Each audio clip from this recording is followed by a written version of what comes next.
Hello everyone, my name is Vishal and today in this tutorial I am going to tell you how to add perspective to an image according to another image. So without wasting a time, let's get started. First of all, go to File menu, Import. You can also use shortcut which is Ctrl plus I. Quickly select the image on which you want to import another image. So let me just adjust the page size. Now the second image which I want to add perspective, I'll quickly import that as well.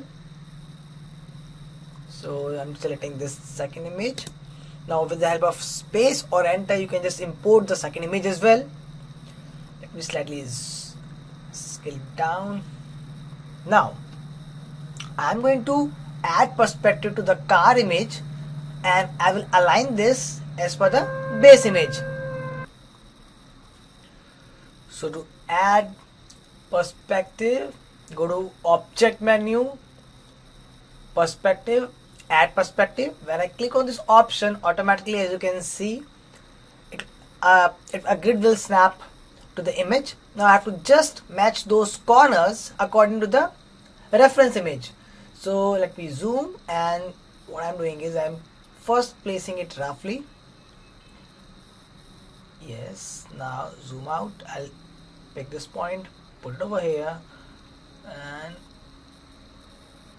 fine. And now the last node, I'll put it over here as per the image. So now let me slightly zoom and check all the nodes are snapped properly or not. So let me just adjust this. Fine. Slightly move it up, and the same manner the bottom one is okay. So now after matching all those four corners as per the reference image, just click on the pick tool and it is done. If you still need to make any correction in this, just go to shape tool and you can adjust it. I think we can move slightly towards the left side, and from the bottom also we can slightly move it slightly left, and now it is good to go. Go to pick tool and it is done. Have a look. Now as you can see, the image is properly aligned as per the reference image. So in this way we can easily align the image to the perspective images. I hope you have enjoyed the video. Thank you for watching.